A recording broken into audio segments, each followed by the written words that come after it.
नमस्कार दोस्तों। आगे चलते हम लोग यहाँ तक हम लोगों ने कर लिया था। आज इसको मैं कंप्लीट करता हूँ पूरा अच्छे से।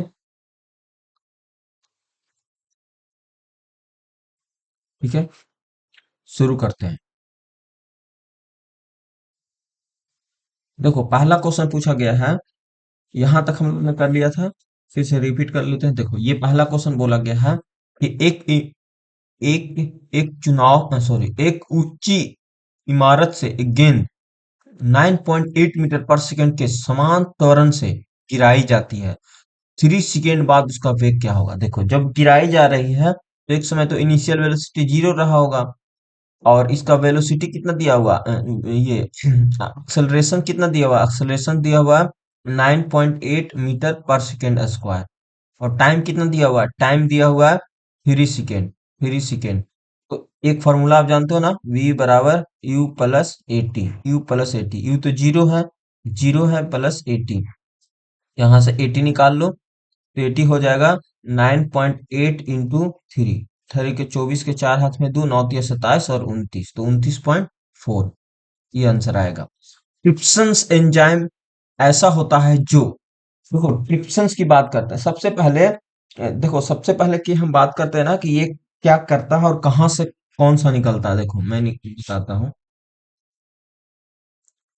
इसको मैं हटा देता हूँ और यहाँ से मैं शुरू करता हूँ।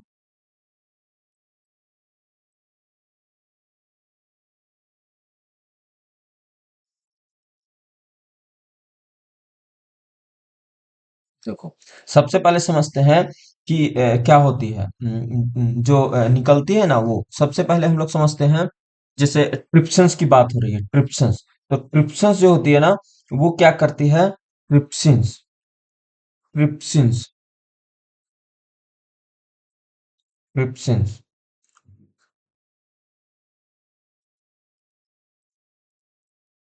ट्रिप्सिन्स, ट्रिप्सिन्स क्या करती है? ये ट्रिप्सिन्स क्या करता है? यह प्रोटीन और पेंटोस को पॉलीपेंटाइड्स और एमिनो में अम्ल में परिवर्तित करता है। ये प्रोटीन को, प्रोटीन, प्रोटीन प्लस पेप्टोन, पेप पेप सॉरी पेप्टोन, पेप्टोन को, पेप्टोन को, पेप्टोन को, प्रोटीन प्लस पेप्टोन को ये क्या करता है? को पॉलीपेप्टाइड्स,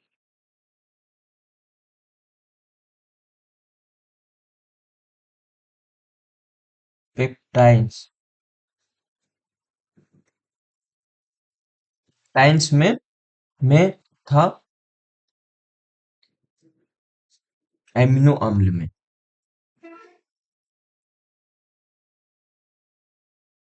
एमिनो अम्ल में, एमिनो अम्ल में परिवर्तित करता है,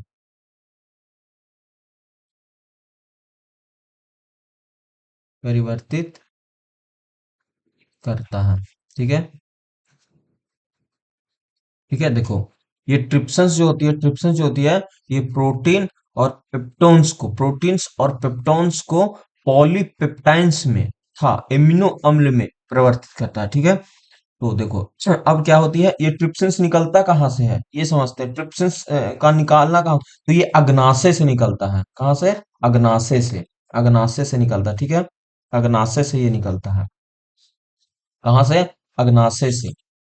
ठीक है, अग्नाशय से, अग्नाशय से ये निकलता है। ठीक है, एक तरह का अग्नाशय होती है जो क्या करती है? पुनः पाचन करने का काम करता है।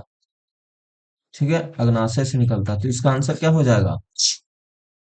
प्रोटीन्स को तोड़ता है। क्षारीय ग्रहणी को अम्लीय नहीं, अम्लीय माध्यम में प्रोटीन्स को तोड़ता नहीं, क्षारीय माध्यम में प्रोटीन्स को तोड़ता है। तो इसका आंसर क्या हो जाएगा? ग्रहणी में, ग्रहणी में, ग्रहणी में क्या करता है? ग्रहणी में ये तोड़ने का काम करता है। ठीक है, तोड़ने का काम ये करता है ट्रिप्सिन्स, ट्रिप्सिन्स। ठीक है, यहाँ तक क्लियर? यहाँ तक क्लियर? देखो, एक होती है एमाइलेज, एमाइलेज होता है, लाइपेज होता है, इरिप्सिन्स होती है, माल्टेज, सुक्रेज, ये सब। ठीक है, तो इसका आंसर आपको पता चल गया होगा। गृहिणी में क्षारीय माध्यम को प्रोटीन्स में तोड़ता है ट्रिप्सिन्स। ट्रिप्सिन्स का काम यही है। ठीक है,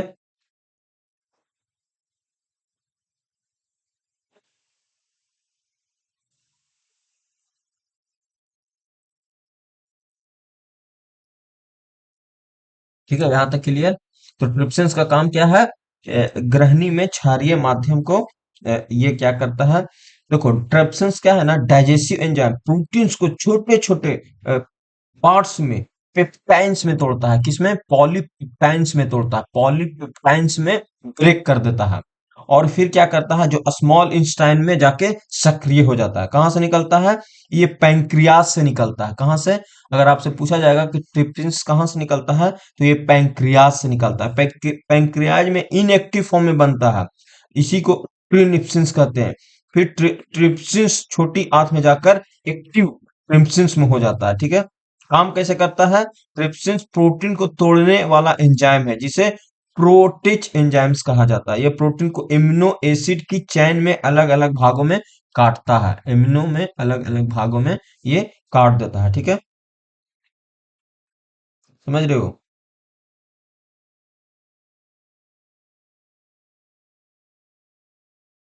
यहां तक क्लियर? समझ में आ गया? ट्रिप्सिन्स क्या है? ट्रिप्सिन्स एक प्रोटीन डाइजेस्ट एंजाइम है, ये मतलब प्रोटीन्स एंजाइम है, जो पैंक्रियाज अग्नाशय में बनता है। कहाँ बनता है? अग्नाशय में बनता है। और स्मॉल इंस्टाइन डेडुनम में काम करता है। ये डेडुनम में काम करता है। देखो, डेडुनम में और भी बहुत सारे होती है। ट्रिप्सिन्स होता है, लाइपेज भी बनता है। लाइपेज, लाइपेज, लाइपेज क्या करता है? लाइपेज, लाइपेज जो है, ये क्या करता है? इमली, इमली, इमली, इमल्सी, इमल्सी, इमल्सी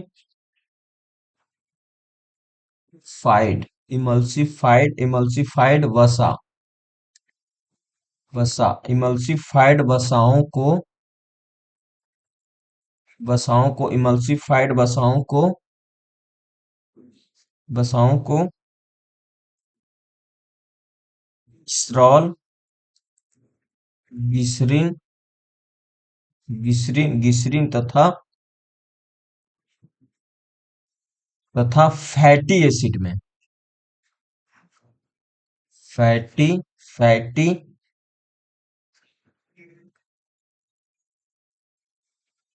एसिड्स में क्या करता है? फैटी एसिड्स में परिवर्तित करता है, परिवर्तित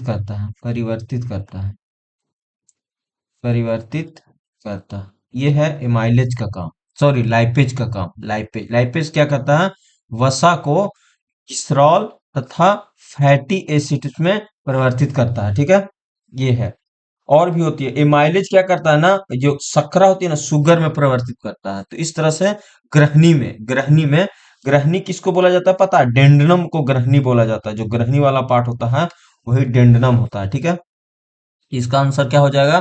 प्रोटीन्स को पचाता है नहीं, प्रोटीन्स को पचाता नहीं है, तोड़ता है। प्रोटीन्स को तोड़ता है, बट अमाशय में नहीं, अग्नाशय में। तो ये भी गलत। ग्रहणी में अम्लीय माध्यम से नहीं, क्षारीय माध्यम से, तो ये भी गलत। अमाशय में नहीं, अमाशय वाला में नहीं, अग्नाशय में। ये अग्नाशय में करता है, अग्नाशय में। ठीक है, अग्नाशय में करता है, अग्नाशय में करता है। ठीक है, यहां तक क्लियर? यहां तक क्लियर हो गया? अमाशय में जानते हो क्या होती है? अमाशय में ये निकलता है, ये क्या बोलते हैं, अमाशय में ऑक्सीटुक्स में हाइड्रोक्लोरिक अम्ल निकलता है। अमाशय की बात करें, अमाशय में क्या क्या निकलता है, ये भी जान लेते हैं। अमाशय में अमाशय में क्या निकलता है? अमाशय में ऑक्सीटोसिस कोशिकाओं से। कहां से? ऑक्सी ऑक्सीनोटिक ऑक्सीनेटिक्स कोशिकाओं से, कोशिकाओं से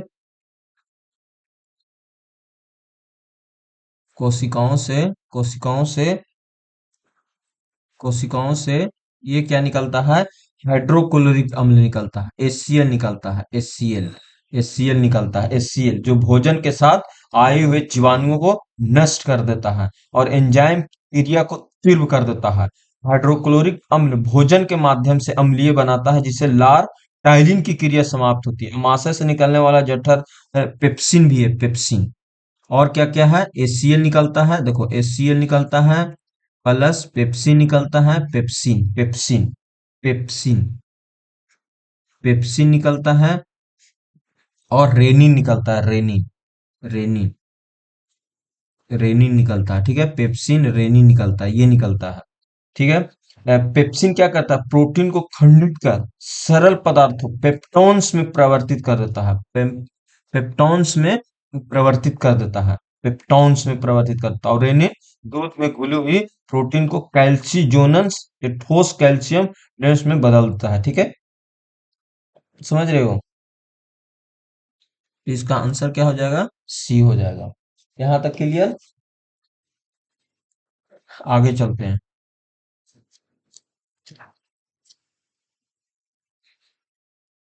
यहां तक क्लियर है आप लोग के?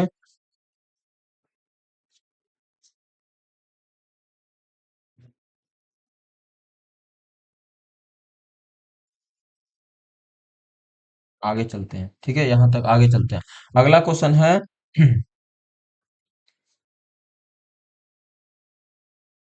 अगला क्वेश्चन है कि निम्नलिखित में सूचीबद्ध को सही उत्तर बनाए। तो देखो, निमोनिया, निमोनिया सबसे पहले क्षय रोग। क्षय रोग कहाँ से होता है? देखो, क्षय सबसे पहले डायरिया, डायरिया डायरिया क्या होती है? डायरिया जो होती है ना, वो फेफड़ा को खतरनाक करता है। तो एक के चार जो होती है ना, फेफड़ा को करता है, फेफड़ा को। डायरिया जो होती है, सॉरी, डायरिया जो होती है वो पाचन तंत्र को खराब करता है, पाचन तंत्र को। डायरिया, डायरिया पाचन तंत्र को। क्षय रोग, क्षय रोग फेफड़ा को, क्षय रोग फेफड़ा को। निमोनिया कहाँ होता है? निमोनिया श्वसन अंग में होता है, निमोनियन श्वसन अंग में। और एक्रोसिस छोटी आंत में, एक्रोसिस छोटी आंत में। तो इसका आंसर क्या हो जाएगा? सी। इसका आंसर सी हो जाएगा, सी। देखो, डायरिया जो होती है ना, डायरिया एक बीमारी है जो पाचन तंत्र को खराब करता है, पाचन तंत्र को खराब करता है। डायरिया पाचन तंत्र को खराब करता है। ठीक है, पाचन तंत्र को खराब करता है। और एक्रोसेसिस जो होती है एक छोटी आंत का बीमारी है। निमोनिया, निमोनिया जो होती है श्वसन अंग को खराब करता है। ठीक है। और क्षय रोग जो होती है, क्षय रोग वो फेफड़ा को खराब करता है, फेफड़ा को। ठीक है, फेफड़ा को खराब करता है, फेफड़ा को। समझ रहे हो? ये सब रोग है। न्यूमोनिया फेफड़ा को। टेक्रोमा, टेक्रोमा एक और है ना, टेक्रोमा। मधुमेह, देखो बहुत सारे ऐसे हैं ना जो याद रखना होगा, जैसे मधुमेह, मधुमेह, मधुमेह जिसका डायबिटीज होती रहती है, मधुमेह। मधुमेह जो होती है, ये क्या करता है? अग्नाशय को करता है, अग्नाशय को, अग्नाशय को करता है, अग्नाशय को। मधुमेह अग्नाशय को। मिर्गी, मिर्गी, मिर्गी क्या करता है? मिर्गी करता है नाड़ी तंत्र को, नाड़ी तंत्र को, नाड़ी तंत्र को, नाड़ी तंत्र को। ठीक है। और टीबी जो होता है, टीबी भी जो होता है ना, वो फेफड़े को करता है, टीबी, टीबी फेफड़ा को, फेफड़ा को, फेफड़ा को। टीबी फेफड़ा को करता है, टीबी, टीबी फेफड़ा को करता है। ट्रेकोमा, ट्रेकोमा आंख को। ट्रेकोमा जो होती है वो आंख की बीमारी होती है, ट्रेकोमा, ट्रेकोमा, ट्रेकोमा जो होती है वो आंख का बीमारी है, आंख का, आंख का बीमारी है। ठीक है, आंख की बीमारी है। मधुमेह अग्नाशय को, मिर्गी नाड़ी तंत्र को, टीबी फेफड़ा को, और ट्रेकोमा आंख को। ठीक है, इस तरह से। अगला है उत्परिवर्तन। उत्परिवर्तन का प्रतिपादन किसने किया था? तो उत्परिवर्तन का प्रतिपादन डार्विन ने किया था, सॉरी, उत्परिवर्तन का ड्रीवीज ने किया था, ड्रीवीज, ड्रीवीज ने किया था। उत्परिवर्तन का प्रतिपादन ह्यूगनो ड्रीवीज ने किया था, ह्यूगनो ड्रीवीज ने किया था। ये कब किया था? 1901 में। ये किया था 1901 में, 1901 में। ये उत्परिवर्तन का प्रतिपादन हिक्टो डी ब्रिज ने किया था। हिक्टो ब्रिज ने 1901 में उत्परिवर्तनवाद सिद्धांत को प्रस्तुत किया था। जिनमें से उन्होंने बताया कि विकास अचानक होने वाले सतत परिवर्तन का कारण होता है, तथा किसी जीव की किसी लक्षण का आकस्मिक या वंशागुणित परिवर्तन को उत्परिवर्तन कहता है। इसको इंग्लिश में म्यूटेशंस कहा जाता है। म्यूटेशंस, म्यूटेशंस, म्यूटेशंस कहते हैं, म्यूटेशंस। और म्यूटेशंस का खोज किसने किया था? ड्री ब्रिज में। ठीक है, समझ रहे हो? तो याद रखना है, किसने? डी ब्रिज ने। अगला है, अगला है कि मैथज पूर्वज है। मैथज, मैमथज, मैमथज पूर्वज है, मैमथज पूर्वज है। यह है हाथी का, हाथी का मैमथज पूर्वज एक विलुप्त पूर्व है। ये विशेष रूप से उन्नी मैमथज के रूप में जाना जाता है, जो हिम युग के उत्तरी गोलार्ध में रहता था। तो हाथी का एक पूर्वज है, हाथी का पूर्वज। ठीक है। यदि दोनों जनकों का रुधिर वर्ग AB हो, तो उसके बच्चे का संभावित रुधिर वर्ग क्या होगा? समझ रहे हो? संभावित रुधिर वर्ग क्या होगा? तो देखो क्या होगा संभावित रुधिर वर्ग। अगर दोनों, मतलब दोनों रुधिर जनों का क्या है? AB ही हो, तो उसका बच्चे का क्या होने की संभावना बन सकता है? ठीक है, क्या बनता है? समझ रहे हो? ये क्वेश्चन को समझ रहे हो? देखो इस क्वेश्चन को मैं बताता हूँ समझा के, क्योंकि ये क्वेश्चन थोड़ा सा लॉजिकल है ना, समझने वाला है। देखो सबसे पहले क्या होती है? ब्लड, ब्लड होती है। एक तो होता है ए, एक होता है बी, एक होता है जीरो, इसको ओ बोला जाता है ना, लेकिन ये जीरो होता है। और एक होता है ए बी। बहुत से लोग बोलते हैं ओ ग्रुप, नहीं, ओ ग्रुप नहीं होता, जीरो ग्रुप इसको बोला जाता है, कि ओ नहीं है, ये जीरो है, मतलब ओ बोला जाता है। ठीक है। अब समझते हैं ए बी और ए बी में कैसे। देखो सबसे पहले देखो, अगर अगर रक्त समूह में ए बी और ओ जीन्स पर आधारित होता है, तो इन जीन्स को एलिन्स कहा जाता है। जैसे ए हो, बी हो और ओ हो, ओ पर जीन्स पर आधारित होता है। अगर जीन्स पर आधारित होगा, जीन्स पर आधारित होगा, आधारित होता है, तो इस जीन्स को क्या कहा जाता है? एलिन्स कहा जाता है। एलिन्स, एलिन्स कहा जाता है। एलिन्स, एलिन्स कहा जाता है। जैसे आई ए, आई ए क्या हो गया? ए ग्रुप बनाता है। आई बी, आई बी, आई, फिर आई ओ, आई ओ, आई सिर्फ आई ओ, तो ओ ग्रुप बनाएगा, ओ ग्रुप बनाएगा। ठीक है। रिलेशंस क्या बनेगा? आई आई ए को डोमिनेट है। देखो आई आई ए इंटू आई ए, आई ए को डोमिनेट है, को डोमिनेट, को डोमिनेंट हो गया। और यहाँ पे आई ए और आई बी क्या हो गया? एलिन हो गया, एलिन पर डोमिनेंट है। और आई ओ सबसे कमजोर एलिन है। पेरेंट में दोनों माता पिता का ब्लड ग्रुप ए बी दिया है, तो मतलब समझ रहे हो? इसका मतलब है ना कि जीनोटाइप्स आई ए आई बी होगा, आई ए आई बी होगा, आई ए आई बी होगा, आई ए आई बी होगा। तो संभवतः क्या होगा? संभवतः ये होगा ए बी और ए बी, ए बी और ए बी, ए बी और ए बी। तो बच्चों का संभावित क्या होगा? ए बी और ए बी होगा, ए ए बी और ए बी होगा। समझा? समझा? ए और ए बी, ओ नहीं होगा, ए बी और ए बी। ठीक है, समझ रहे हो?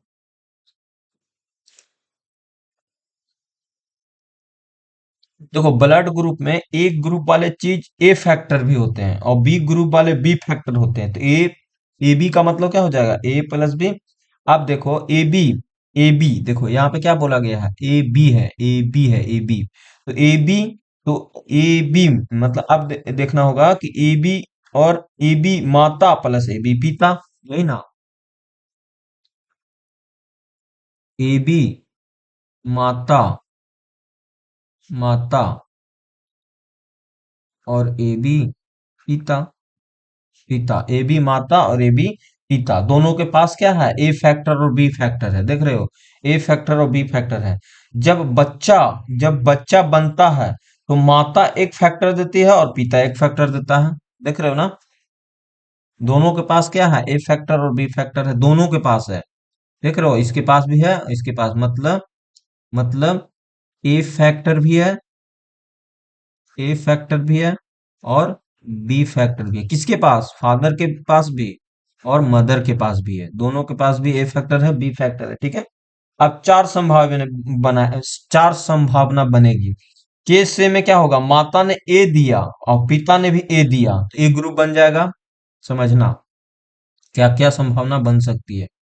देखो, ये है माता का फादर, मैं फादर ले लेता हूं, फादर, और ये मदर, मदर। मान लो ये ए दिया तो ये भी ए दे दिया, तो क्या बन गया? ए ग्रुप बन गया, ए ग्रुप बन गया, ए बन गया। फिर केस 2 में माता ने ए दिया और पिता ने बी दिया। माता ने, मान लो माता ने ए दिया, ठीक है, माता ने, और पिता ने बी दिया, पिता ने बी दिया है, बी दिया है और ए दिया है, तो क्या बन गया? A B group, A B group बन गया। तीसरा केस में क्या होगा? माता ने बी दिया, माता ने बी दिया, माता ने बी दिया और पिता ने ए दिया, ए दिया, तो भी ए बी ग्रुप हो जाएगा।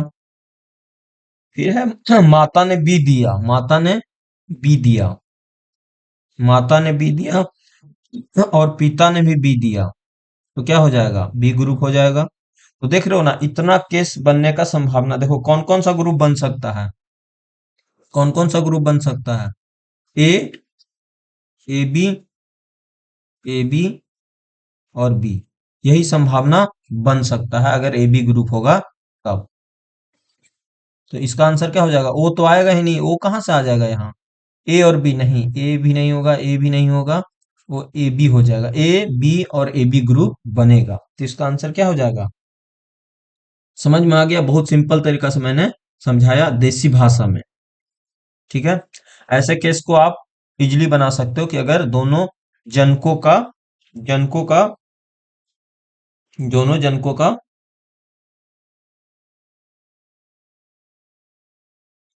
समझ रहे हो? जिससे मैं और क्वेश्चन से समझाता हूँ।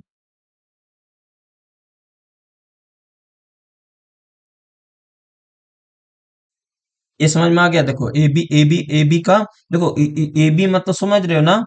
ए बी का मतलब समझ रहे हो? ए बी का मतलब समझ रहे हो कि माता के पास भी ए है और बी है, मतलब ए फैक्टर माता के पास भी है और बी फैक्टर भी है।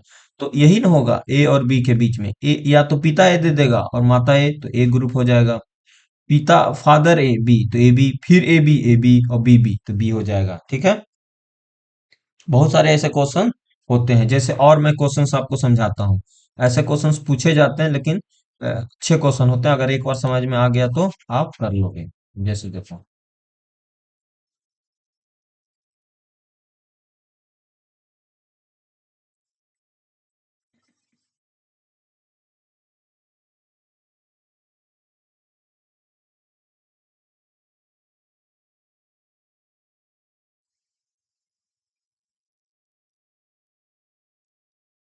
और मैं क्वेश्चन समझाता हूँ। देखो जैसे, जैसे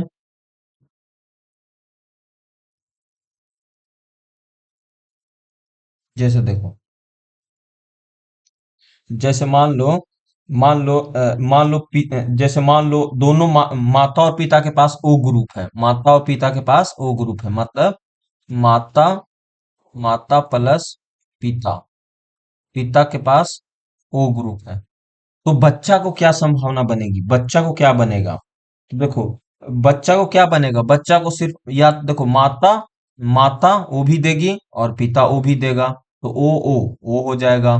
और अगर अगर तो सिर्फ और सिर्फ ओ बनेगा, तो अगर बच्चा का होगा, बच्चा जब बनेगा तो बच्चा सिर्फ बनेगा ओ, सिर्फ बच्चा ओ बनेगा, बच्चा सिर्फ ओ बनेगा, ठीक है, ठीक है। आप समझते हैं?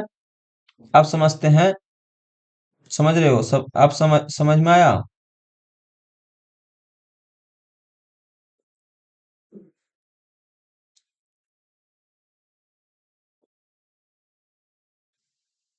यहाँ तक क्लियर? अगर अगर माता और पिता दोनों को ओ ग्रुप है तो बच्चा ओ ही ग्रुप बनेगा, बच्चा ओ ही ग्रुप बनेगा, ठीक है। जैसे दूसरा क्वेश्चन, अगर यदि पिता का ब्लड ग्रुप ए हो और माता का ब्लड ग्रुप ओ हो, जैसे पिता का blood group A, blood group A हो, जैसे ए बी माता का, ए बी माता का, और देखो जैसे मैं एक और क्वेश्चन लेता हूँ, ए बी है जो माता का है, माता का, माता का, और ओ जो है वो है पिता के, पिता के। तो आप बताओ बच्चे में क्या होगा? तो बच्चे में क्या होगा? देखो ए बी, देखो ए बी जो है ये माता में है, और ओ बी है पिता में, पिता में है, पिता में, ठीक है। तो क्या बनेगा? बच्चा का क्या संभावना बन सकती है? पेरेंट्स का क्या होगा? तो ए बी क्या होगा? देखो ए पेरेंट्स का क्या होगा? पिता का होगा, या तो ए होगा या तो बी होगा, और पेरेंट्स में ओ है ही, और ए प्लस ओ ए, और बी प्लस ओ बी, तो ऑप्शन क्या हो जाएगा? समझ में आ गया? तो इस तरह क्वेश्चन हम लोग कर लेंगे। अगला क्वेश्चन है, कोशिका का जीवित द्रव साइटोप्लाज्म कहलाता है, किससे बना होता है? तो ये बना होता है कोशिका द्रव, केंद्रक द्रव और अन्य कोशिकांग से, ठीक है। ये सबसे बना होता है। 68 के क्या हो जाएगा? 68 के डी। कोशिका का जीवित अंश जो होता है, कोशिका का जीवित अंश होता है जिसको प्रोटोप्लाज्म कहा जाता है, वो किससे बना होता है? ये कोशिका द्रव से बना होता है, केंद्रक द्रव से बना होता है, और अन्य कोशिकांग से बना होता है, ठीक है। अन्य कोशिकांग से, कोशिका द्रव, केंद्रक द्रव, अन्य कोशिकांग से बना होता है। कोशिका का जीवित द्रव, इसी को प्रोटोप्लाज्म कहा जाता है, ठीक है। समझ में आ गया? समझ में आ गया? कोशिका द्रव जो होती है ना, कोशिका द्रव जो होती है, जीव मतलब जीव द्रव वह कोशिका का रंगीन बुनियादी पदार्थ है जो सभी जीवित प्रक्रिया के लिए जिम्मेदार होता है, ठीक है। प्लाज्मा झिल्ली जो होती है उसके आसपास बने रहते हैं, ठीक है। समझ रहे हो? जीव, देखो ये जीव द्रव है, जीव द्रव, इसकी खोज पता है किसने किसने किया था? ये किया था ड्रूज, ड्रूज ड्रिवन ने किया था। खोज तो देखो, खोज किया था डूज डर्निन ने, खोज किया था डूज डर्निन ने, खोज खोज किया था डूज डर्निन ने, और और और नाम दिया पुरकुंजे ने, पुरकुंजे, पुरकिंजे ने दिया था, ठीक है। पुरकिंजे ने दिया था। नाम किसने दिया? पुरकिंजे ने। नाम किसने दिया? पुरकिंजे ने। और खोज किसने किया? खोज किसने किया? डूज डिर ने, डूज डिर ने, डूज डिर ने। कब? कब नामकरण कब किया था? तो नामकरण किया था 1839 में। ये ध्यान रखना, ठीक है। निम्नलिखित में किस वर्ग के वनस्पति जगत का अस, जल स्थल एम्फीबियन कहलाता है? एम्फीबियन कहलाता है। निम्नलिखित में किस वर्ग को वनस्पति जगत का जल स्तर एम्फीबियन कहलाता है? तो ये कहलाता है ब्रायोफाइटा को, ब्रायोफाइटा को कहा जाता है। ब्रायोफाइटा को पादप जगत का उभयचर कहा जाता है, उभयचर, उभयचर कहा जाता है, क्योंकि ये मिट्टी में भी रह सकते हैं, और ये यौन प्रजनन के लिए भी पानी की भी आवश्यकता होती है, मतलब नर्म आर्द्र छाया वातावरण में रहते हैं, इसीलिए ब्रायोफाइटा को क्या कहा जाता है? उभयचर कहा जाता है, पादप जगत का उभयचर, पादप जगत जगत का उभयचर, उभयचर कहा जाता है, उभयचर, ठीक है। उभयचर कहा जाता है, पादप जगत का उभयचर इसी को कहा जाता है, ठीक है। समझ में आया ये चीज? यहाँ तक क्लियर है? देखो ये सब जो ये सब जो क्वेश्चन है ना, ये बायोलॉजी का एकदम पेट क्वेश्चन है, एग्जाम में आते रहता है, लेकिन एग्जाम में किस एग्जाम में आता है ये कोई गारंटी नहीं है। रेलवे में ज्यादा ये सब क्वेश्चन पूछे जाते हैं, दरोगा में नहीं पूछते हैं ऐसे टाइप के क्वेश्चन। लेकिन क्या है, ट्रेंड चल रहा है ना, पूछ भी सकता है, ठीक है। देखो और ऑप्शन को डिस्कस करते हैं, जैसे यहाँ पे देखो, यहाँ पे देखोगे ना, तो यहाँ पे एक क्वेश्चन है, ये तो हो गया ब्राओफाइटा, ब्राओफाइटा, ब्राओफाइट को बोला जाता है जगत का जल स्तर, या उभयचर कहा जाता है, उभयचर, उभयचर, ठीक है। लेकिन टेरिडोफाइट, अनाविर्त, ये सब क्या है? ये अनाविर्त जो होती है ना,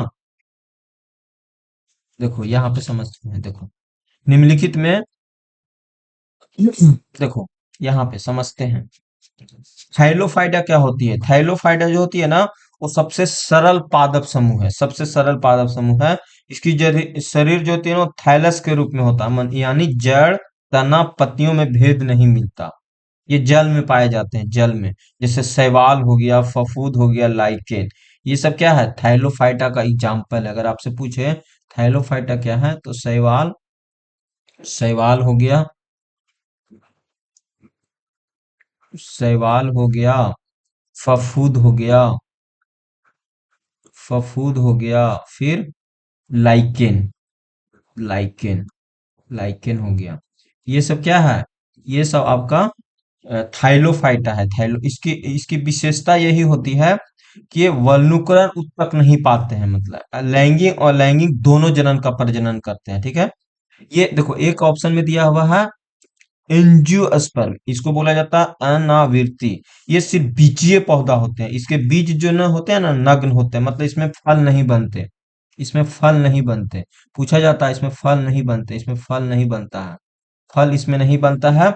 जैसे अनावृत्ति का एग्जाम्पल ले सकते हो, पाइकस, पाइन, पाइन, पाइन हो गया, पाइकस हो गया, सॉरी साइकस, साइकस हो गया, साइकस, साइकस, साइकस, ये सब, देवदार, देवदार, ये सब में देखोगे ना तो फल फल नहीं बनते हैं। देवदार, देवदार, सोच रहे हो ना, इसमें फल नहीं बनते हैं, ठीक है। ब्रायोफाइटा होती है ना, ये वनस्पति जगत का जलीय जलचर कहा जाता है, क्योंकि ये जल और स्थल दोनों गुण दिखाते हैं। प्रजनन के लिए जल आवश्यक होता है इसके लिए। जैसे इसका एग्जाम्पल पूछ भी सकता है, इसका एग्जाम्पल है मांस, मांस, मांस, मांस, मांस हो गया, लिवर व्रीट, लिवर वर्ट, लिवर वर्ट, फिर ये सब क्या है? टेरिडोफाइटा, ये प्रथम वालुकरण पौधा होता है, ठीक है। यहाँ तक क्लियर है, आगे चलते हैं। निम्नलिखित में कौन सी धातु इन समान नियम का अपवाद है कि धातुएं कठोर होती है? देखो, इसमें ये बोला गया है कि कौन सी धातु समान नियम का अपवाद है कि धातुएं कठोर होती है। जो धातुएं होती है वो कठोर होती है। तो ये बात सोडियम और पोटेशियम का है, सोडियम और पोटेशियम का। क्यों? क्योंकि जो क्यों होती है? क्योंकि जो पोटेशियम, सोडियम और कैल्शियम ऐसे धातु हैं जिसको आप चाकू से काट सकते हो, चाकू से आप काट सकते हो, एकदम पनीर जैसे काटा जाता है ना, उस तरह से इसको काट सकते हो। तो फिर ये अपवादी तो हो गया, अपवादी तो हो गया, इसको चाकू से भी काटा जा सकता है, इसलिए सोडियम और और ये सबसे हाईली रिएक्टिव भी होते हैं, समझ रहे हो ना, सबसे हाईली रिएक्टिव होते हैं, मतलब सॉफ्ट सॉफ्ट सॉफ्ट होते हैं ये सॉफ्ट होते हैं, ठीक है, सॉफ्ट होते हैं ये, मतलब हाईली रिएक्टिव होते हैं, ठीक है, समझ रहे हो ना। हम्म। मैग्नीज, मैग्नीज स्टील आयरन के साथ कितने प्रतिशत मैग्नीज होता है? तो ये होती है 6 से 15% तक, 6 से 15% तक, 6 से 15% तक मैग्नीज स्टील में आयरन के साथ कितने प्रतिशत मैग्नीज होता है? तो 6 से 15% तक का मैग्नीज होता है, ठीक है। ये अत्यंत कठोर और कम पिघलने वाला होता है। इसको जो रेल की पटरियां होती है ना, स्विच काटने औजार में बनाए जाते हैं ये, ठीक है। आगे चलते हैं, तो इसका आंसर क्या हो जाएगा? 6 से 15%। समझ में आ गया। अगला है मिल्क ऑफ मैग्नेशिया किस रूप में काम किया जाता है? तो ये किया जाता है, इसमें किया जाता है, इसमें क्या बोलते हो, दर्दनाशक में, एंटीबायोटिक नहीं, दर्दनाशक में करते हैं, पाचक में, पाचक में, पाचक, सॉरी सॉरी, ये देखो, दर्दनाक में नहीं, इसमें भी नहीं, इसमें लैक्सेटिव, लैक्सेटिव में करते हैं। मिल्क ऑफ मैग्नेशिया जो होती है ना, एमजी, एमजीओएच के हॉल्ट वाइस, ये जो होती है ना, एंटासीट में किया जाता है, एंटासीट में, एंटासीट में, देखो लिखा नहीं है लेकिन यही होती है एंटासीट में, इसका एंटासीट में भी यूज करते हैं, ये रेलवे में पूछा जाता है, एंटासीट में भी इसका यूज किया जाता है, एंटासीट में, एंटासीट के रूप में भी किया जाता है। जैसे अपच हो रहा हो, सीने में जलन हो, पेट की अतिरिक्त अम्लता को प्रदान करने में ये किया जाता है, ठीक है। और इसमें भी लैक्टो, ये क्या है? लैक, लैक, लैक्सेटिव, लैक्सेटिव में उपयोग करते हैं, ठीक है, लैक्टेसी में, और एंटासिड में भी करते हैं, ये भी ध्यान रखना है, एंटासिड में भी इसका उपयोग किया जाता है। ठीक है, मिल्क ऑफ मैग्नीशिया का जो पीएच वैल्यू होता है ना, ये भी ध्यान रखना है, इसका पीएच वैल्यू 10.5 होता है, 10.5, 10.5 होता है पीएच वैल्यू। ये भी पूछ देता है pH value. Milk of magnesia एक क्या है, milk of magnesia, magnesium, sodium और पोटेशियम मिलकर हाइड्रेशन को नियंत्रित करता है, समझ रहे हो। तो ये एक मुख्य रूप से रेचक लैक्सेटिव के रूप में किया जाता है। इसका उपयोग एंटासिड के रूप में भी किया जाता है, जैसे अपच हो गया, दर्दनाशक में नहीं। अब पेट में जलन है, ये अम्लता को कम करने के लिए ये किया जाता है। ये एक अकार्बनिक यौगिक है जो पानी में धुलकर दुधिया रंग हो जाता है, इसीलिए इसे मैग्नीशियम हाइड्रोक्साइड भी कहा जाता है। ये दुधिया हो जाता है, पानी में जब घोलोगे तो ये दुधिया हो जाता है। ठीक है, समझ रहे हो ये, समझ में आया। आगे चलते हैं, आगे अगला क्वेश्चन है, समझ में आया यहाँ तक। ये पूछा गया था एक बार क्वेश्चन। आगे चलते हैं, अगला क्वेश्चन है, निम्नलिखित में प्रोपेन कौन है। प्रोपेन देखो, एक होती है एल्केन, सॉरी, एलेकन, एल्केन, एल्केन क्या होती है, ये होती है CnH2n+2। फिर होती है एल्किन, एल्किन, एल्किन, ये होती है CnH2n।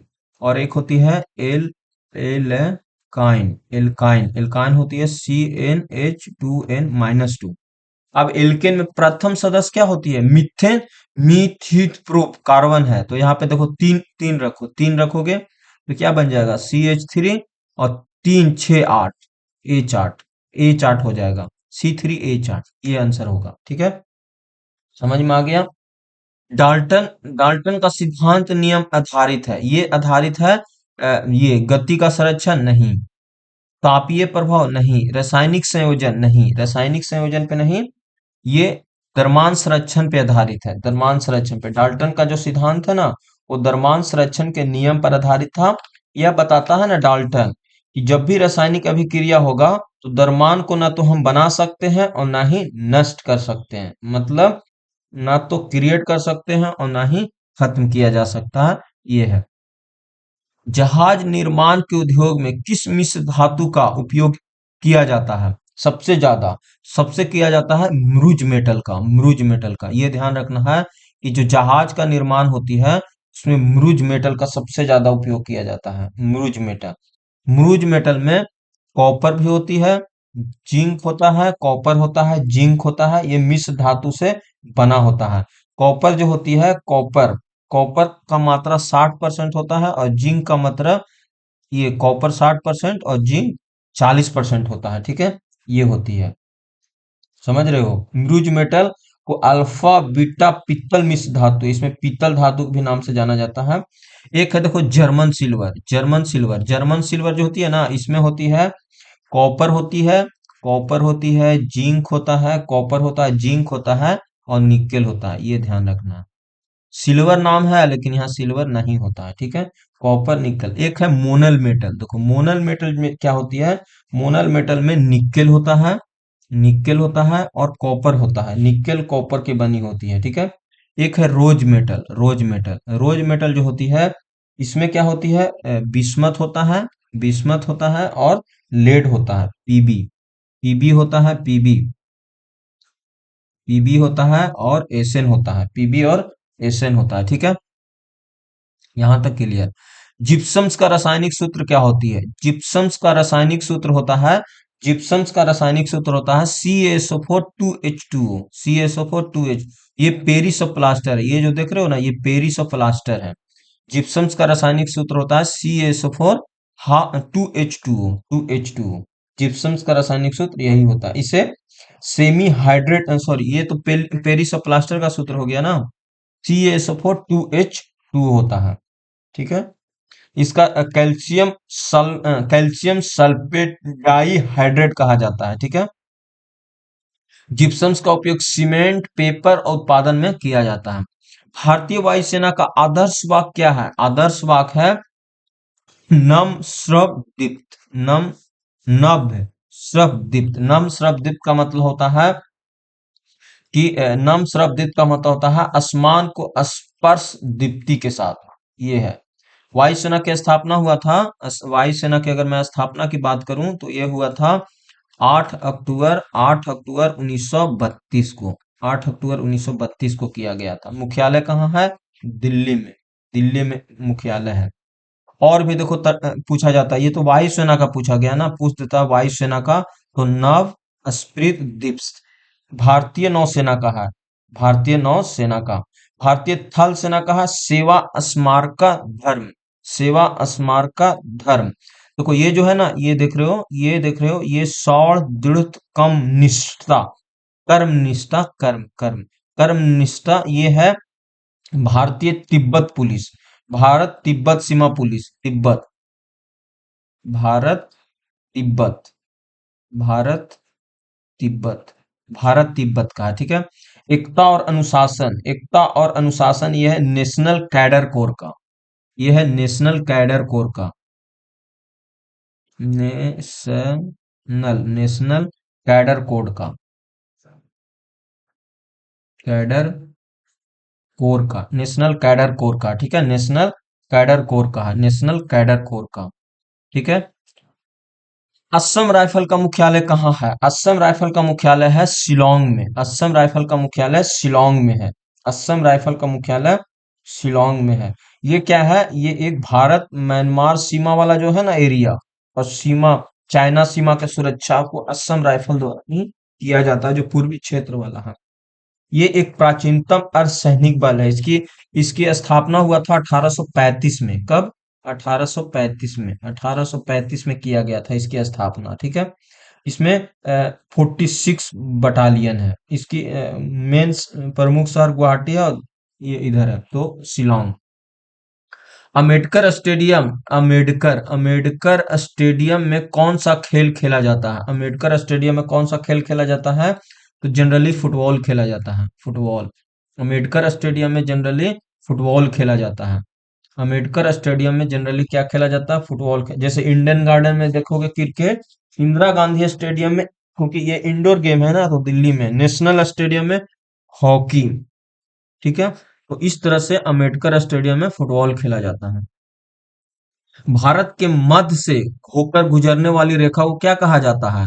तो ये कहा जाता है ये कहा जाता है 23.5 डिग्री दक्षिणी दक्षिणी देशांतर कहते हैं। ये कर्क रेखा। भारत देखो, हमारा अर्थ है, सॉरी ये अर्थ है। अर्थ की एक रेखा भूमध्य रेखा कहलाता है, और एक रेखा कहलाता है कर्क रेखा। एक कहलाता है आर्कटिक। आर्कटिक, और एक होती है ये ट्रॉपिक ऑफ कैप्रिकॉर्न, और एक अंटार्कटिक। तो ये वाला जो है ना, भारत यहीं से गुजरता है। इसमें से 8 राज्य से गुजरते हैं। कहाँ कहाँ से? गुजरात से। गुजरात से, राजस्थान से, गुजरात से, राजस्थान से, मध्य प्रदेश से, छत्तीसगढ़ से, फिर हो गया झारखंड से, वेस्ट बंगाल से, फिर हो गया त्रिपुरा से, और मिजोरम से। इतने राज्यों से गुजरती है, ठीक है। इतने राज्यों से गुजरती है। तो ये सॉरी सॉरी ये दक्षिणी कहाँ से आ जाएगा? पूर्वी। पूर्वी 82 डिग्री पूर्वी देशांतर से। भारत के जो मध्य से होकर गुजरने वाली रेखा को देशांतर रेखा 82.5 डिग्री पूर्वी देशांतर कहते हैं। ये देशांतर भारत को ओ देखो देखो, ये कर्क रेखा की मैं बात कर रहा हूँ ना, ये मध्य की बात है। तो भारत के एक और भी तो रेखा है ना, जो मध्य रेखा से गुजरता है। ये 82 डिग्री पूर्वी देशांतर है, जो 5 राज्यों से गुजरती है। कहाँ कहाँ से ये जो गुजरती है ना लाइन, ये 5 राज्यों से गुजरती है। कहाँ कहाँ से? यूपी से, मध्य प्रदेश से, छत्तीसगढ़ से, छत्तीसगढ़ से, फिर उड़ीसा से, उड़ीसा से, उड़ीसा, और आंध्र प्रदेश। आंध्र प्रदेश, आंध्र प्रदेश, आंध्र प्रदेश यहां से गुजरता है। इसकी बात हो रही है, कर्क रेखा की बात नहीं हो रही थी, इसकी बात हो रही थी।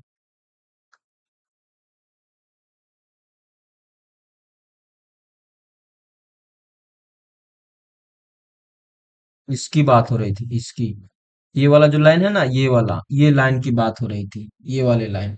तो ये है 82 डिग्री पूर्वी देशांतर। 82 डिग्री पूर्वी देशांतर है, जो भारत को 5 राज्यों से गुजारता है। 5 राज्यों से। उत्तर प्रदेश, मध्य प्रदेश, छत्तीसगढ़, उड़ीसा और आंध्र प्रदेश। और ये भारत का जो टाइम लाइन है 5 आवर 30 मिनट्स आगे है। आगे है, ये भी ध्यान रखना।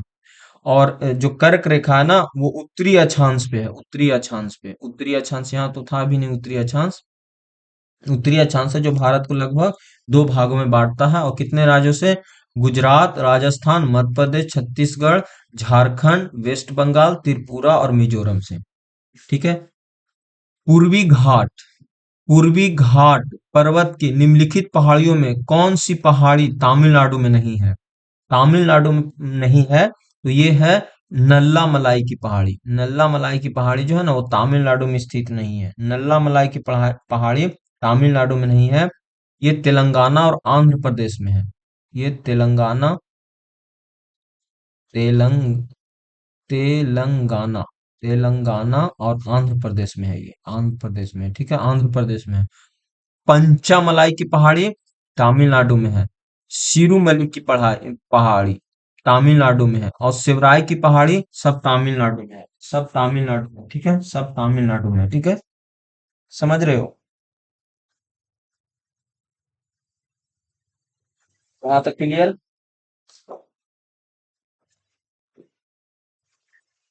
तो आपसे पूछा यही गया था कि जो पूर्वी घाट वाली है तो तमिलनाडु में कौन कौन से है ना ये नहीं है। ठीक है, समझ में आ गया? देखो तमिलनाडु में कौन कौन से पहाड़ी है ना उसके हम लोग समझते हैं। पूर्वी घाट की पहाड़ियां, देखो पूर्वी घाट की पहाड़ियां की अगर बात करें तो एक जवादी पहाड़ी है। जवादी, जवादी पहाड़ी, जवादी पहाड़ी, जवादी पहाड़ी है। फिर है शिवराय, शिवराय की पहाड़ी, शिवराय की पहाड़ी। फिर है पंच पंच पंच पंचा मलाई, पंचा मलाई, पंचा मलाई पहाड़ी, पंचा मलाई पहाड़ी। और एक है सिरुमली, सिरु मलाई, सिरुमलाई, सिरुमलाई पहाड़ी, सिरुमली पहाड़ी। देखो ये सब जो है ये सब है देखो ये सब क्या है, ये सब जो है तमिलनाडु में है। तमिलनाडु में है। तमिलनाडु में जवादी की पहाड़ी, शिवराय की पहाड़ी, पंचमलाई की पहाड़ी और सिरुमली की पहाड़ी, ये सब सब तमिलनाडु में है, तमिलनाडु में। और ये उत्तर से दक्षिण की तरफ है, उत्तर से दक्षिण की तरफ। ये उत्तर से दक्षिण की तरफ है, इधर से टॉप से बॉटम है, टॉप से बॉटम है, बॉटम ऐसे है। मतलब सबसे ऊपर में है जवादी, फिर नीचे है शिवराय, फिर है पंचमलाई, फिर है सिरुमली की पहाड़ी, इस तरह से है। ये जो नल्ला मलाई की पहाड़ी देख रहे हो ना, नल्ला मलाई की पहाड़ी, ये आंध्र प्रदेश में है। तो आंध्र प्रदेश में कौन कौन सा पहाड़ी है इसको भी मैं मेंशन करता हूँ।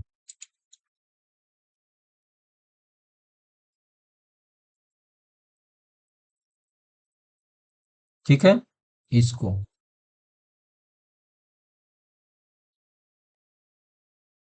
देखो सबसे पहला है ये आंध्र प्रदेश की पढ़ाई पहाड़ी नल्ला, नल्ला, नल्ला मलाई, नल्ला मलाई, नल्ला मलाई की जो पहाड़ी है सो। फिर वेली, वेली, वेली कोंडा, वेली कोंडा की पहाड़ी, पहाड़ी वेली कोंडा की पहाड़ी, ये पहाड़ी, ठीक है, वेली कोंडा की पहाड़ी। फिर है पालकोंडा, पालकोंडा,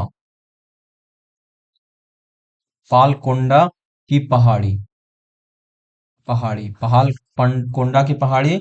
और नगारी, नगारी की पहाड़ी, नगारी की पहाड़ी, नगारी की पहाड़ी, ठीक है।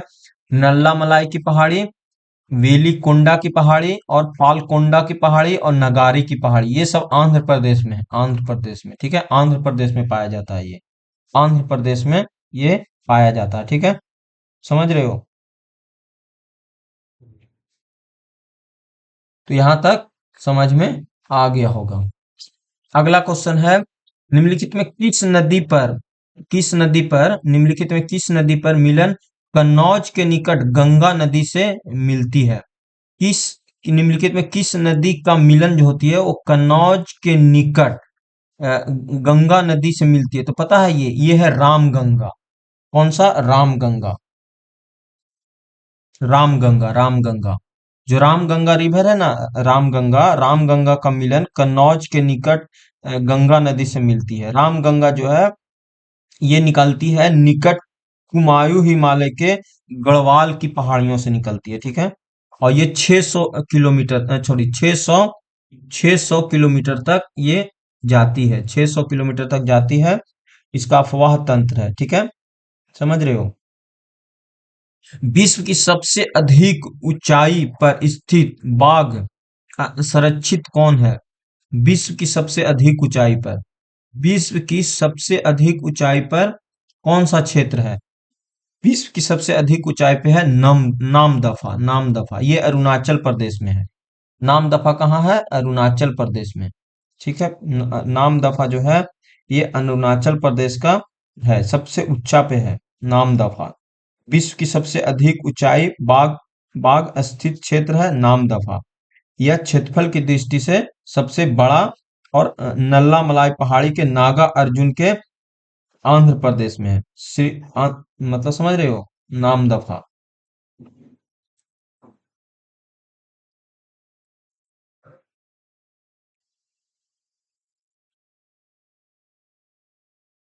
समझ में आया यहां तक? क्लियर? तो इसका आंसर क्या हो जाएगा? नामदफा आंध्र प्रदेश में है, नहीं अरुणाचल प्रदेश में है ना। विश्व की विश्व की सबसे अधिक ऊंचाई पर बाघ बाघ आरक्षित क्षेत्र बाघ आरक्षित क्षेत्र कहाँ है? तो ये है नामदफा पे, ठीक है। ये अरुणाचल प्रदेश में, ये ध्यान रखना भाई, अरुणाचल प्रदेश में है, अरुणाचल प्रदेश में है। ये हिमालय के पूर्वी भाग में है। इसकी विशेषता पता है?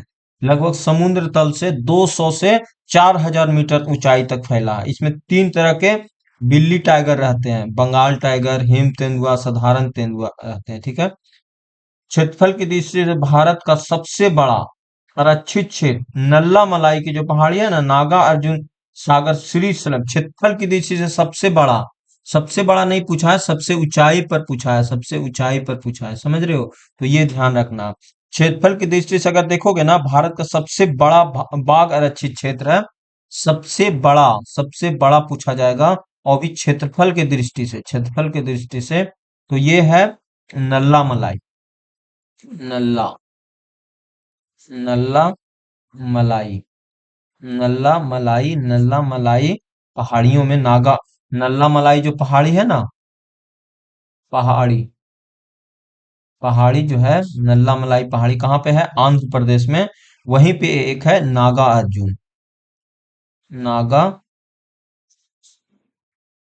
नागा अर्जुन सागर सागर श्री श्री श्री सैलम की है। ये आंध्र प्रदेश और तेलंगाना में, ये क्षेत्रफल के दृष्टि से सबसे बड़ा है। इसका एरिया मतलब ये भारत का सबसे बड़ा टाइगर रिजर्व है, सबसे बड़ा बड़ा टाइगर क्षेत्रफल की दृष्टि से ये पूछा जाता है।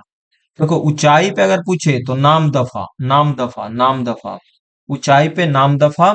सबसे बड़ा तो नल्ला मलाई पहाड़ी के आसपास में है नागा अर्जुन सागर श्री शैलम, ये सबसे बड़ा है।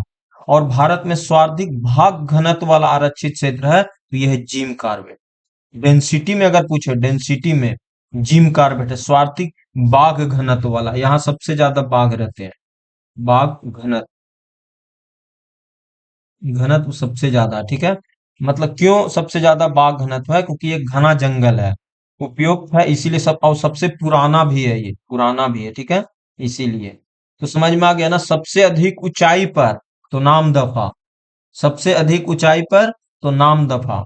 अगर सबसे बड़ा क्षेत्रफल में तो नागा अर्जुन सागर श्री सल्मम। और सबसे अधिक घनत्व वाला बाघ आरक्षित तो फिर जिम कार्बेट, ये सब भी आपको ध्यान रखना है। ठीक है। विश्व की सबसे अधिक ऊंचाई पर बाघ आरक्षित क्षेत्र नामदफा जो कहाँ है, अरुणाचल प्रदेश में है, ये अरुणाचल प्रदेश में है। फिर है क्षेत्रफल की दृष्टि से सबसे बड़ा बाघ आरक्षित नामामलाई के नागा अर्जुन सागर श्रीशैलम आंध्र प्रदेश, ये आंध्र प्रदेश में है। और भारत में सर्वाधिक भाग घनत्व वाला तो जिम कार्बेट कहाँ है, उत्तराखंड में। ठीक है। और अगर मैं बोलूं क्षेत्रफल की दृष्टि से भारत का सबसे छोटा तो ओरांग है, ओरांग ओरांग ओरांग सबसे छोटा है तो ओरांग, ओरांग। ठीक है, ये भी ध्यान रखना, सबसे छोटा है, छोटा है। ठीक है, ये सबसे छोटा है। सब हटा देते हैं।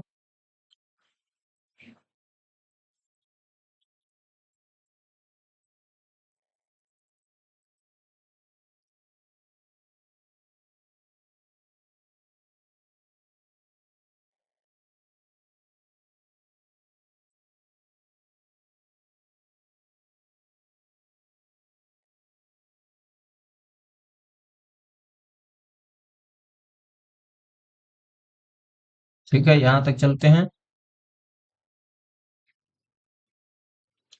आगे, आगे है विश्व में कौन सा युग्म सही नहीं है। भारत का मैनचेस्टर अहमदाबाद बिल्कुल सही। भारत का मैनचेस्टर। अगला क्वेश्चन 84 वाला, ये तो हो गया। हाँ, 84। भारत का डॉल्फिन मैन के रूप में जाना जाता है, किनको जाना जाता है, तो ये जाना जाता है आर के सिन्हा को, are K Sinha. Professor are K Sinha को भारत के डॉल्फिन मैन ऑफ इंडिया के नाम से जाना जाता है, डॉल्फिन मैन ऑफ इंडिया के, क्योंकि ये गंगा के डॉल्फिन के संरक्षण के प्रयासों के लिए बहुत फेमस है, इनको इसीलिए बोला जाता है। ठीक है। Dolphin, dolphin man. Salim Ali को चिड़िया, चिड़िया बोला जाता है, चिड़िया, चिड़िया के, समझ रहे हो। ये जो है ना सलीम अली जी, ये चिड़िया मैन ऑफ इंडिया के नाम से जाना जाता है।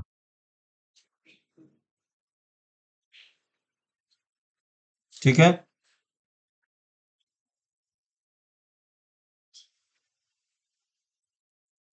यहाँ तक क्लियर। तो ये इसका आंसर क्या हो जाएगा, भारत के डॉल्फिन मैन ऑफ इंडिया के रूप में आर के सिन्हा को जाना जाता है। Are K Sinha, R K Sinha, dolphin man of India, R K Sinha.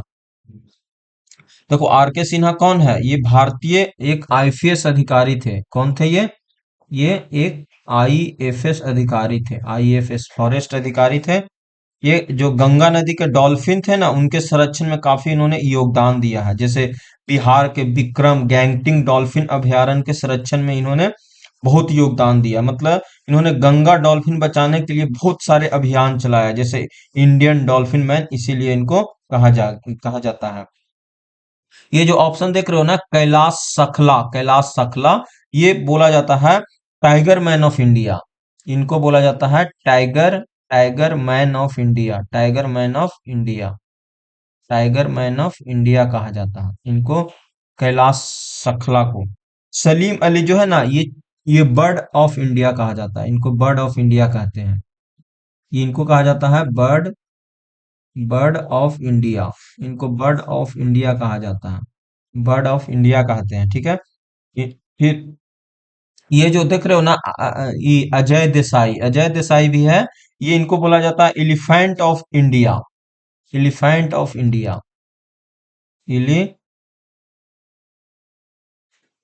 Of India कहते हैं। ये सब ध्यान रखना, अगर तीनों याद होगा, वो नहीं याद था तो ऑप्शन से भी आप छाट सकते हो।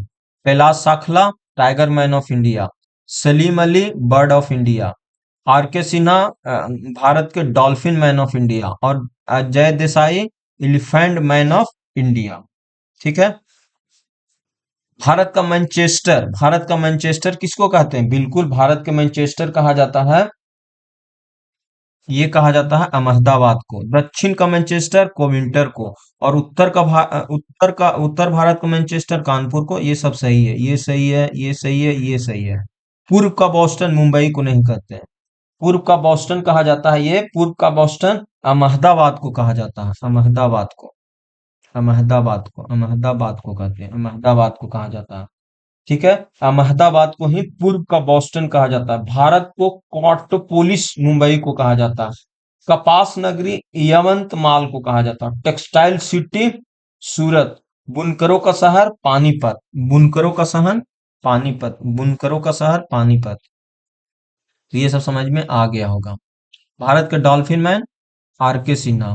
Kailash Sankhla tiger man. Salim Ali badman. Ajay Desai elephant man. Bharat का मैनचेस्टर अहमदाबाद। दक्षिण का मैनचेस्टर कोयम्बटूर। उत्तर का मैनचेस्टर कानपुर। पूर्व का बोस्टन अहमदाबाद। ये है अहमदाबाद, इसको बोलते हैं, अहमदाबाद को बोलते हैं।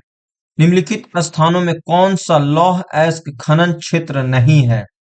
देखो बेमडीला तो है, बेमडीला बहुत फेमस है। बादाम पहाड़ भी है, अनंतपुर है। जावर जावर जावर नहीं है, जावर नहीं, जावर नहीं, जावर नहीं है।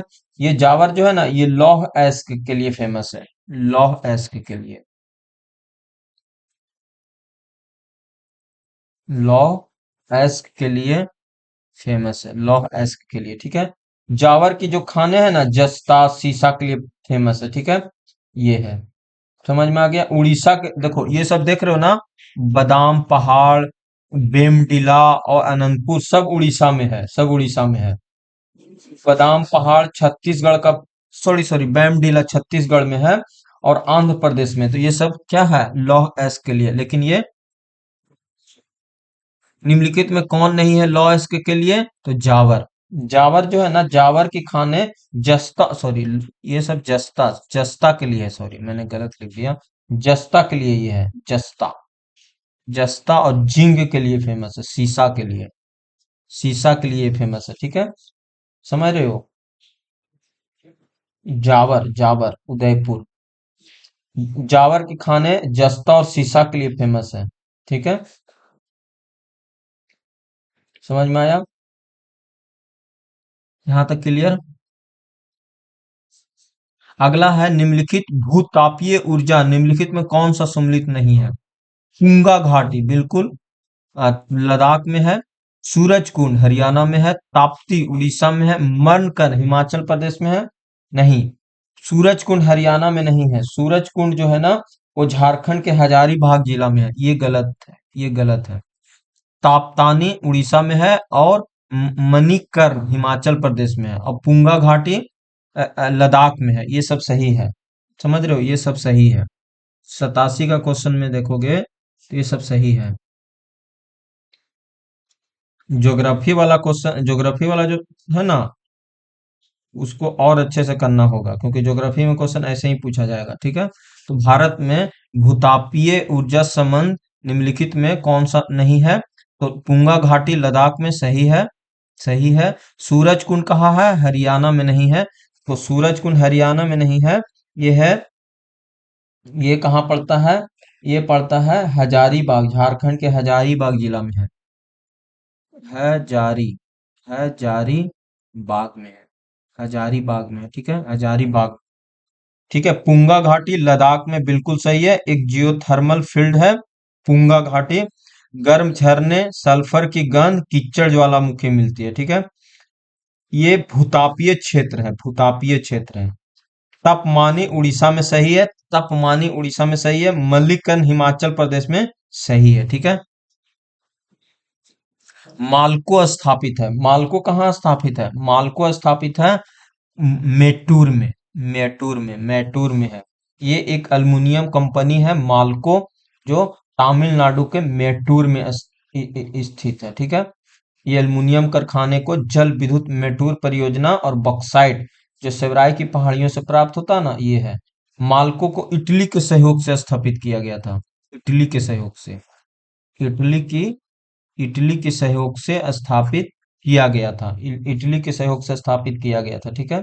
भारत में एल्युमिनियम उद्योग का क्रम 1937 से शुरू होता है, ठीक है। और ये जो है ना, मालको की स्थापना तीसरी पंचवर्षीय योजना के दौरान हुआ था। करा वर्ष 2011 के जनगणना के अनुसार मुस्लिम जनसंख्या प्रतिशत कितना है? तो ये है 14.2%। 2011 की जनगणना की बात हो रही है। 2011 के जनगणना के अनुसार देखोगे तो और ये हिंदू, हिंदू की कितना है? 79.8% हिंदू की जनसंख्या। सबसे ज्यादा हिंदू की जनसंख्या सबसे ज्यादा है, हिंदू की जनसंख्या। और मुसलमान के है 14.2%, इसीलिए इसको मॉनरेटी में रखते हैं। देखो मैं लिखता हूं यहाँ पे, हिंदू की जनसंख्या है 79.2%, 79.2%। ठीक है, ठीक है। मुस्लिम मुस्लिम मुस्लिम की जनसंख्या है 14.2%, 14.2%। ठीक है। ईसाई ईसाई की जनसंख्या है ईसाई की जनसंख्या है 2.3%, बहुत कम। 2.3% ईसाई की जनसंख्या। सिख की है सिख की जनसंख्या है सिख की जनसंख्या है 1.7%, 1.7%, 1.7%। बौद्ध बौद्ध की जनसंख्या है बौद्ध की जनसंख्या है 0.7%, बौद्ध की जनसंख्या। ठीक है। और जैन जैन बहुत कम है, लेकिन बहुत अमीर है इन लोग। जैन है 0.4%, जैन 0.4%। और धर्म जो है ना, ये है जो धर्म ही नहीं अपनाए हैं, वो भी लोग हैं जो 7.4%। तो इस तरह से देखोगे ना, तो हिंदू की आबादी ज्यादा है इंडिया में, 79.2%। मुस्लिम 14.2%, ईसाई 2.3%, सिख 1.7%। ठीक है। ज्वालामुखी में सबसे अधिक गैसें कौन सा निकलती है? तो सबसे ज्यादा निकलती है जलवाष्प, सबसे ज्यादा निकलती है जलवाष्प, सबसे ज्यादा निकाला जाता है। ज्वालामुखी में सबसे अधिक जलवाष्प गैस निकलती है, क्योंकि ज्वालामुखी जलवाष्प के अलावा carbon dioxide, sulphur dioxide, hydrogen, nitrogen जैसे भी गैस निकलती है, लेकिन सबसे ज्यादा गैस निकलती है वो जलवाष्प निकलती है। ठीक है। निम्नलिखित में कौन सा देश स्लैब कोस्ट के अंतर्गत नहीं आता है? स्लैब कोस्ट का मतलब होती है आसपास में कोई समुद्र नहीं। तो नाइजर नाइजर नाइजर आती है। नाइजर जो है ना, नाइजर कोस्ट है, ये नहीं आता है। अंटार्कटिक महासागर के किनारे लाखों अफ्रीकी है, ये है। ठीक है, नाइजर याद रखना।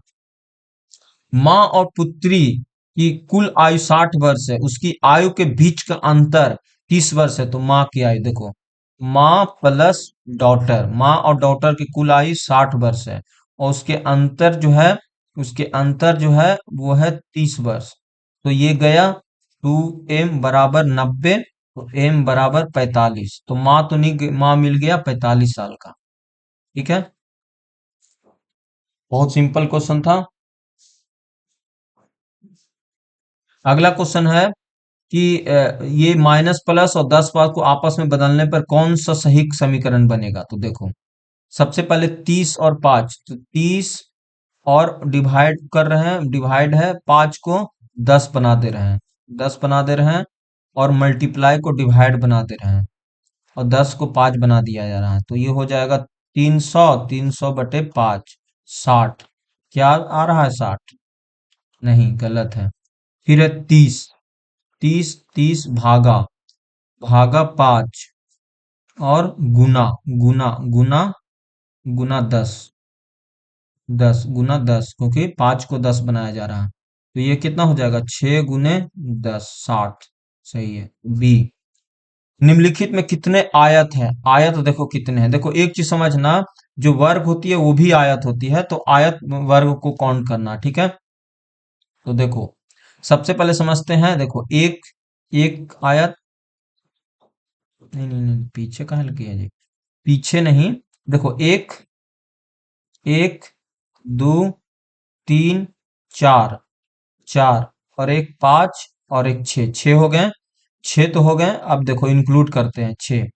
देखो एक वाला देखो एक, दो, और एक ये वाला पूरा 6, एक 7, 7, फिर 7, एक 8, फिर 8, 8, 8, एक 9, 9, 9, एक 10, 10, एक 11, 11, एक 12, 12, एक 13, 13 गो है, 13 गो। 94 के, सॉरी सॉरी, 13 नहीं नहीं, 17 गो होगा जी। रुको रुको रुको, इसको सही से सॉल्व करो, क्योंकि गलत सलत हो जाएगा।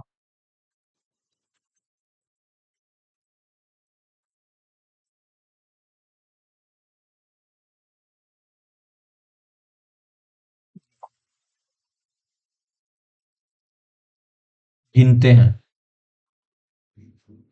ऐसा समय मिलेगा, वहां बहुत मिलता है, ऐसे क्वेश्चन में तो कोई दिक्कत नहीं होता होगा। देखो सबसे पहले ई, देखो ई वाला, ई वाला गिनते हैं, ई वाला, ई वाला देखो, ई वाला कितने हैं, एक है, दो है, तीन है। इसमें आयत कितने हो गए, एक आयत, दो आयत, तीन आयत, तीन, और एक ये वाला चार, और एक ये वाला पांच, और पूरा छह। इसमें पता है छह है, इसमें छह है, इसमें छह है। और फिर देखो ये वाला दो है, ये दो है, दो। तो इसमें तीन हो गए, छह और तीन नौ हो गए, नौ को इधर हो गया। ओके, ये और ये नौ हो गया। इधर देखो, इधर, इधर, इधर, इधर, इधर कितने हो गए, दो। तो इसमें कितने, तीन, तो नौ, छह तीन नौ, नौ तीन 12 को हो गए हैं, 12 को अभी तक हो चुका है, ठीक है, 12 को हो गया है। अब देखो 12, 12, 12, और ये इधर, ये दो, दो, तो एक ये और एक ये, 12 और तीन, 12 तीन 15, 15 को हो गए, 15 को हो गया है, 15 को हो गया है कि नहीं, 15, 15, 15, और देखो ये वाला, एक ये वाला आया 15, एक 16, 16, 16 हो गया, 16 को, 16, 16 को हो गया है। और एक बड़ा वाला पूरा, बड़ा वाला 17, तो 17, 17 को है। टोटल 17, 17 आयत है इसमें। क्योंकि वर्ग को भी काउंट करना होगा, अगर वर्ग काउंट होता तो आयत नहीं, क्योंकि सारे वर्ग आयत हो सकते हैं, लेकिन सारे आयत वर्ग नहीं हो सकते। ये आपको पता होना चाहिए, तभी आप इसको अच्छे से सोल्व कर पाओगे, अन्यथा गलत हो जाएगा। अगला क्वेश्चन है, निम्नलिखित बहुलक 14 है, के का मान ज्ञात कीजिए। देखो समझते हैं, इसमें बहुलक 14 दिया गया है, बहुलक 14 दिया गया है, ठीक है, और के का मान ज्ञात करो। तो आप सोचो, के का मान ज्ञात करने के लिए बहुलक 14 दे दिया गया है, 14 है, ठीक है। तो बहुलक क्या होता है, जो सबसे ज्यादा बार रिपीट होता है। तो देखो सबसे ज्यादा बार रिपीट क्या हो रहा है, 14 हो रही है क्या, सबसे सबसे ज्यादा बार रिपीट क्या हो रही है, 14 हो रही है क्या, बहुलक 14 है। तो हम जानते हैं कि जो ये वेरिएबल वाला नंबर होगा, यही डिसाइड करेगा कि उसका क्या होगा। k-1 बराबर 14, तो k बराबर क्या हो जाएगा, 15। k जो होगा वो 15 होगा, तो देखो 15, 15, फिर हो गया 15, 15, तो 15, 15 तीन बार हो गया, तो इसका आंसर 15 हो जाएगा। बहुत सिंपल है। 1800 की राशि 3 साल 4 महीने में 360 रुपया का साधारण बेच देती है, तो रेट क्या है। देखो रेट निकालने के लिए हमें क्या करना पड़ता है, पहले एस आई बराबर क्या होती है, P into R into T बटे 100। तो आर बराबर क्या हो जाएगा, एस आई कितना दिया हुआ है, 360 इंटू 100।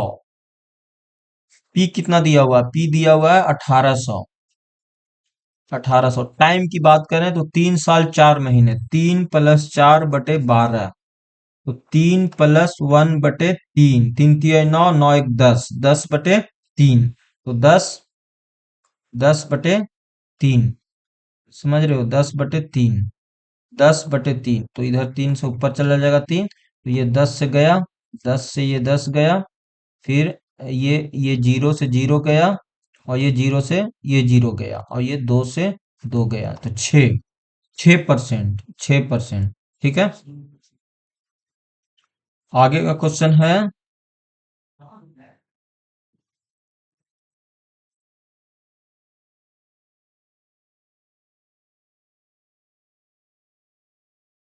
अगला क्वेश्चन है कि एक व्यापारी अपने वस्तु को 120% से बढ़ाकर चिन्हित करता है।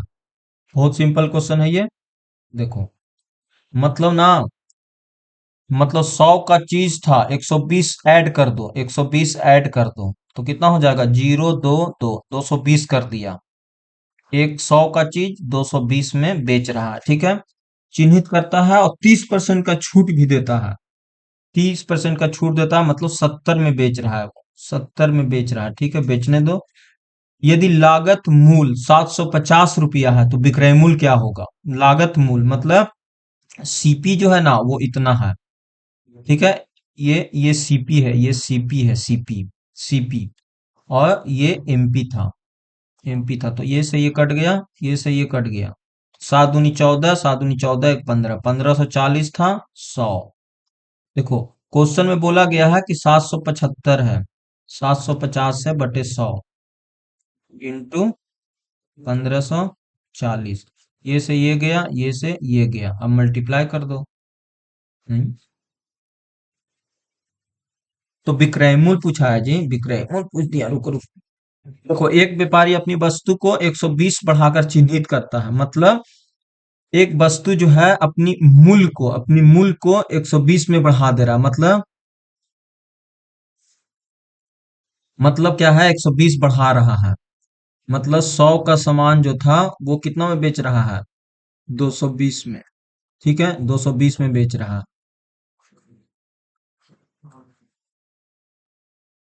ठीक है, और चिन्हित करता हूँ 30% का छूट देता है, तो 220 के 30% मतलब 70 में बेचा जा रहा है। ठीक है, तो 7 दूनी 14, 7 दूनी 14, एक 15, 154 में बेचा जा रहा है। ठीक है, अब कह रहा है कि विक्रय मूल्य क्या है। विक्रय मूल्य क्या है, यदि लागत मूल्य इतना है तो लागत कितना है, देखो लागत 750 है, तो 100 इंटू 154। इसको सिंप्लीफाई करोगे तो आंसर आ जाएगा 15 पचे 75 और 2 पचे 10, 7 दूनी के 14 और 7 दूनी के 14। बस ये मल्टीप्लाई कर दो, 77 77 गुने 5 वाला आएगा, बट 77 इंटू 15। 7 पचे 35 के 5 हाथ में 3, 7 3 10। 7 पचे 35 के 5 हाथ में 3, 7 3 10। तो 5 5 2 1 1 115, तो ये इसका आंसर क्या हो जाएगा, डी, 97 के डी। अगला क्वेश्चन, 97 के डी, ये सब बन गया। जर्मनी में राष्ट्रीयता का संदेहवाहक किसे कहा जाता है, किसे कहा जाता है, तो ये नेपोलियन नेपोलियन को कहा जाता है, नेपोलियन को। नेपोलियन बोनापार्ट को ही जर्मनी का राष्ट्रीयता का संदेशवाहक माना जाता है। इसको जर्मनी का Napoleon Bonaparte, Napoleon Bonaparte, Bonaparte को, बोनापार्ट नेपोलियन बोनापार्ट को जर्मनी का राष्ट्रीयता का संदेशवाहक माना जाता है। जर्मनी का एकीकरण किसने किया है, बिस्मार्क ने किया है। ये जर्मनी का एकीकरण किया है, एकीकरण एक साथ जोड़ा है, एकीकरण किया है बिस्मार्क ने। बिस्मार्क पर्सा के शासक विलियम प्रथम प्रधानमंत्री। जर्मनी का सबसे शक्तिशाली राज्य पर्सा था, पर्सा। जर्मनी के आर्थिक राष्ट्रवाद का पिता फ्रेडरिक लिस्ट को माना जाता है, ये इसको माना जाता है। किसको माना जाता है, इसको इसको क्या माना जाता है, राष्ट्रवाद, आर्थिक राष्ट्रवाद का पिता, आर्थिक राष्ट्रवाद का पिता फ्रेडरिक लिस्ट को माना जाता है। बिस्मार्क जो था, बिस्मार्क वो लौह और रक्त नीति का अनुसरण करते हुए जर्मनी का एकीकरण किया है। बहुत खतरनाक व्यक्ति था ये। ठीक है, विलियम्स प्रथम जो था ना, विलियम्स प्रथम के शासन काल में बिस्मार्क का बाजीगर कहा जाता है, इसको बाजीगर कहा जाता है। किसका, विलियम्स प्रथम को बिस्मार्क का बाजीगर कहा जाता है, इसको बाजीगर कहा जाता है, बाजीगर कहा जाता है। ठीक है, अगला क्वेश्चन है, गंगा नदी बिहार के किस जिले से होकर नहीं गुजरती है, तो ये सिवान से नहीं गुजरती है, सिवान से, खगड़िया से गुजरती है, लखीसराय से गुजरती है, बक्सर से भी गुजरती है। ठीक है, सिवान से नहीं गुजरती है। गंगा नदी सिवान से नहीं गुजरती है। गंगा नदी 12 जिलों से गुजरती है। कहाँ कहाँ से, ये ध्यान रखो, मैं लिख देता हूँ। एक है बक्सर, बक्सर से गुजरती है। फिर है भोजपुर से गुजरती है, भोजपुर से गुजरती है। फिर सारण से गुजरती है, सारण से गुजरती है। पटना से गुजरती है। फिर वैशाली से गुजरती है, वैशाली से गुजरती है। फिर समस्तीपुर से गुजरती है, समस्तीपुर से गुजरती है। फिर बेगूसराय से गुजरती है। बेगूसराय से गुजरती है, मुंगेर से गुजरती है, फिर फिर खगड़िया से गुजरती है, खगड़िया खगड़िया से गुजरती है, फिर कटिहार से, भागलपुर से और लखीसराय से गुजरती है। तो इतना डिस्ट्रिक्ट से, मतलब 12 डिस्ट्रिक्ट से गुजरती है ये। तो सिवान से नहीं गुजरती, ये ध्यान रखना है, ठीक है। और गंगा के जो रिवर का नदी है ना, 2525 है, 2525 किलोमीटर है इसका। 2525 किलोमीटर है। और बिहार की सबसे लंबी नदी है। बिहार में गंगा की लंबाई पता है कितना है? 445 किलोमीटर। ये भी ध्यान रखना है, सिर्फ गंगा की लंबाई 445 किलोमीटर बिहार में है। बिहार में, बिहार में है, बिहार में। गंगा बिहार के चौसा बक्सर में प्रवेश करती है और भागलपुर कटिहार होते हुए बंगाल की खाड़ी में समा जाती है। मगध और कोसी प्रमंडल गंगा क्षेत्र में नहीं लगती है। मगध, मगध के जो पटना वाला ही, ये क्या बोलते हो, गया वाला क्षेत्र के। अगला है वाल्मीकि नगर वन जीव अभयारण्य का राष्ट्रीय दर्जा कब दिया गया? तो ये दिया गया था 1990 में। कब दिया गया था? 1990 में दिया गया था। कहाँ पे है ये वन जीव अभयारण्य? कहाँ पे है ये? पश्चिमी चंपारण में है। पश्चिमी चंपारण में, वेस्ट वेस्ट चंपारण में ये वाल्मीकि वनजीव है। और ये इसके कब दिया गया था? वाल्मीकि वनजीव की स्थापना तो किया गया 1978 में। देखो, स्थापना हुआ, फाउंडेशन रखा गया 1978 में, लेकिन दर्जा मिला 1990 में, ठीक है। बिहार के बहुत सारे वनजीव अभयारण्य, जैसे गौतम बुद्ध गया में है, बगल में है। गौतम बुद्ध वन्यजीव अभयारण्य गया में है। भीम बांध वन्यजीव अभयारण्य मुंगेर में है। उदयपुर वन्यजीव अभयारण्य पश्चिमी चंपारण में है। कैमूर रोहतास और कैमूर में है। नागी जमुई, नक्टी भी जमुई, गूंगा बिल कटिहार, विक्रमशिला भागलपुर, कुएश्वर पक्षी दरभंगा और बैरेला पक्षी वैशाली। बिहार में एक राष्ट्रीय उद्यान और 12 वन्यजीव अभयारण्य है, जो कुल क्षेत्र के 3.34% करती है। गौतम बुद्ध वन्यजीव अभयारण्य गया, भीम बांध वन्यजीव अभयारण्य मुंगेर, उदयपुर वन्यजीव अभयारण्य पश्चिमी चंपारण, कैमूर अभयारण्य रोहतास कैमूर, नागी नक्टी जमुई, गोंगाबिल कटिहार, विक्रमशिला भागलपुर, केशवर पक्षी अभयारण्य दरभंगा, बरेला वैशाली। तो ये था हमारा 8वां सेट जो कंप्लीट हो गया भाई।